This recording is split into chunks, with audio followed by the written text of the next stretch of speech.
Hello friends, तो आज देखेंगे आगे एनटीपीसी का प्रीवियस ईयर क्वेश्चन। तो आइए देखते हैं।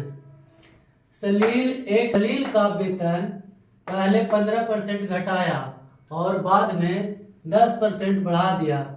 उसका वेतन अंतिम वेतन उसके शुरुआती वेतन की तुलना में कितना प्रतिशत कम था।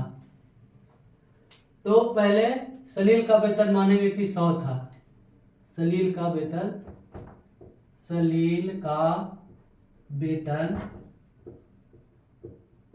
पहले कितना था, 100 था, और फिर 15% घटा दिया, यानी 15% कम कर दिया। कम करने पर कितना हो गया, 100 में से 15 कम हो गया तो कितना हो गया, 85।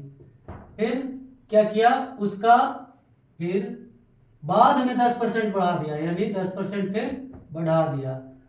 कितना पे, ये जो घटा हुआ कीमत था उस पे, यानी कि वेतन पे, घटा हुआ वेतन पे 15% बढ़ा दिया। यानी घटा हुआ वेतन था 85 का 10% बढ़ा दिया, यानी एक जीरो से एक जीरो कट गया। इसको 85 का 85, इसको 85 में 10 से भाग देंगे तो आएगा 8.5, दोनों का जोड़ेंगे तो आएगा 93।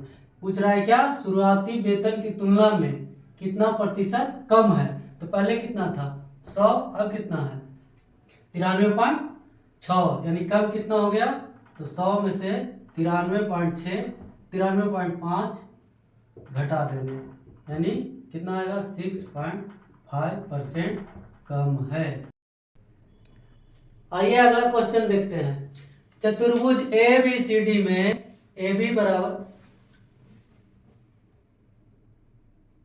बराबर 17 सेंटीमीटर, बी सी बराबर 8 सेंटीमीटर, सी डी बराबर 9 सेंटीमीटर, ए डी बराबर 12 सेंटीमीटर और ए सी बराबर 15 सेंटीमीटर है। चतुर्भुज का क्षेत्रफल क्या है।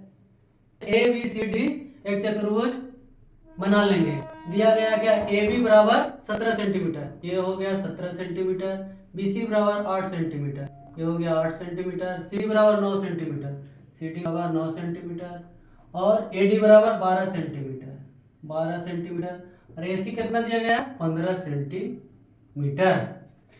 तो चतुर्भुज का क्षेत्रफल निकालना है, लेकिन चारों भुजा अलग अलग है। लेकिन ध्यान से देखेंगे तो देखिए, त्रिभुज ए बी सी, त्रिभुज ए बी सी और त्रिभुज ए सी डी, त्रिभुज ए सी डी दोनों समकोण त्रिभुज है। क्यों, क्योंकि इसका स्क्वायर, ये 9 का स्क्वायर 12 का स्क्वायर करके जोड़े तो 15 का स्क्वायर आएगा, यानी ये हो गया त्रिभुज 1 और ये हो गया 2, दोनों समकोण त्रिभुज है। ट्रिपलेट में पढ़ते हैं 8 15 17 ट्रिपलेट है, 9 12 15 ट्रिपलेट है, इसीलिए चतुर्भुज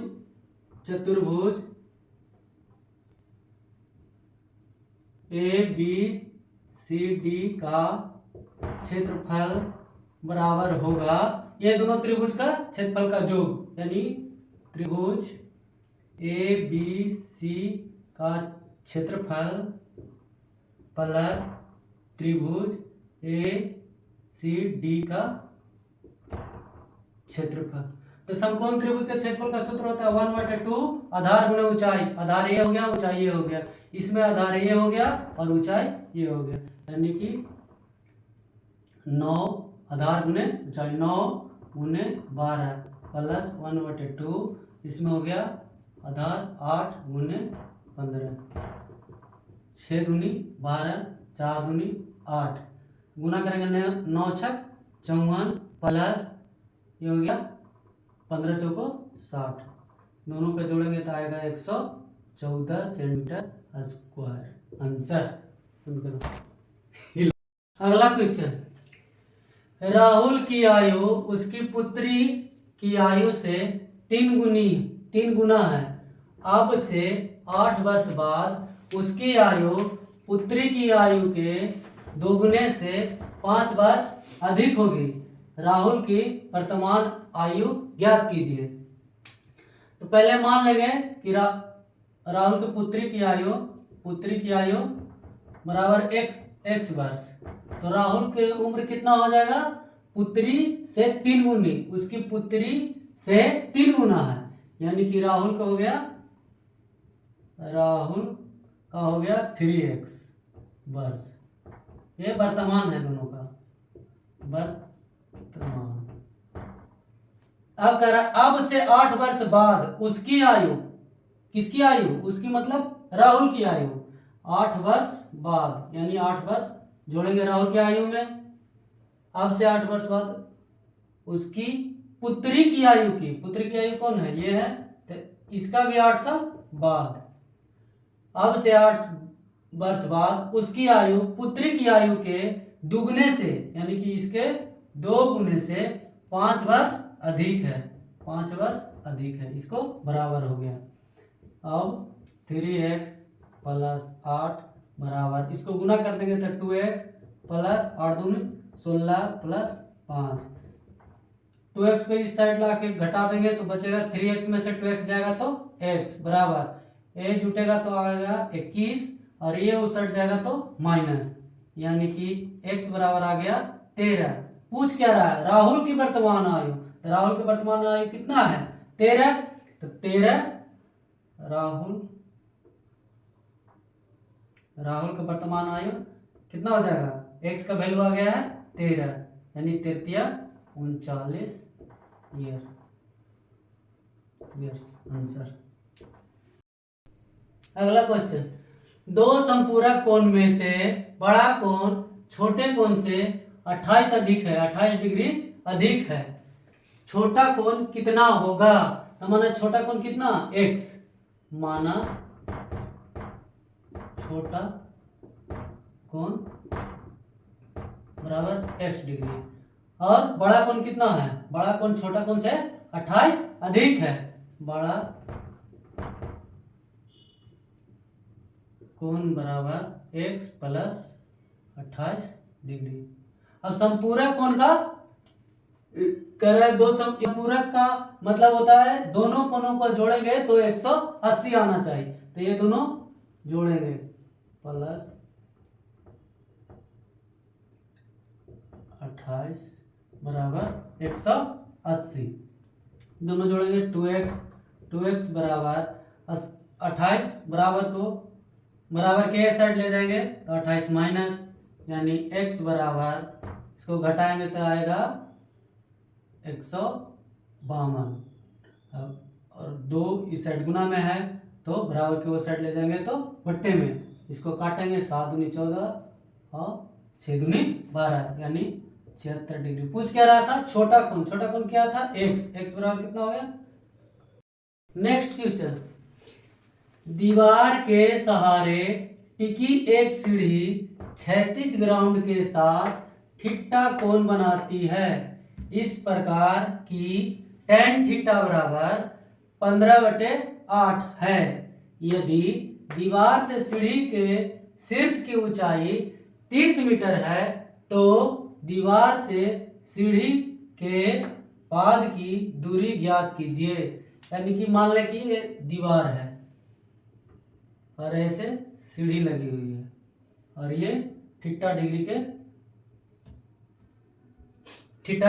बनाती है, तो दिया गया क्या, tan थीटा बराबर 15/8, tan थीटा बराबर 15/8। लेकिन कहा क्या रहा है, यदि दीवार से, ये सीढ़ी है, ये दीवार है, ये सीढ़ी, ये दीवार, यदि दीवार से सीढ़ी के शीर्ष की ऊंचाई, सीढ़ी के शीर्ष की ऊंचाई दीवार से यहाँ से ऊंचाई कितना है 30 मीटर है, 30 मीटर है, तो दीवार से सीढ़ी के पाद, यानी ये दीवार है, यहाँ से ये सीढ़ी के पाद, यानी कि सीढ़ी जहाँ से शुरू हुई, पाद की दूरी ज्ञात करें, ये ज्ञात करना है, ये ज्ञात करना। लेकिन tan थीटा दिया गया 15/8, यानी tan थीटा बराबर होता है लंब बटे आधार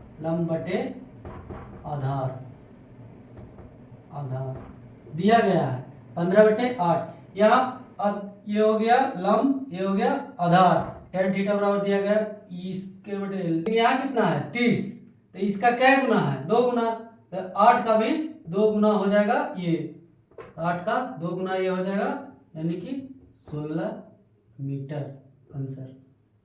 कुछ नहीं था, ये आसान था। संख्याओं का योग तथा गुणनफल क्रमशः 12 तथा 35 है, उनके व्युत्क्रमों का योग क्या होगा? तो मान लेंगे कि दो संख्या कौन कौन है, एक ए है और एक बी है। तो दोनों का योग तथा गुणनफल दिया गया है, ए प्लस बी दिया गया है कितना 12, और ए इंटू बी दिया गया है कितना 35। योग और गुणनफल दिया गया है 12 तथा 35। पूछ क्या रहा है, उनके व्युत्क्रमों का योग, यानी व्युत्क्रमों का योग, यानी पूछ रहा है 1/a प्लस 1/b इतना बराबर क्या होगा? ये दोनों का एलसीएम लेंगे तो होगा ab, और यहाँ से a से a कट जाएगा, यहाँ बचेगा b, प्लस यहाँ से b कट जाएगा, यहाँ बचेगा a। यही पूछ रहा है। तो ये देखिए a प्लस b दिया गया है 12, a भी दिया गया है 35, यही होगा इनका व्युत्क्रमों का योग। ऐसे ही वीडियो देखने के लिए हमारे YouTube channel math bye Ramanand को सब्सक्राइब करें, लाइक करें एंड शेयर करें।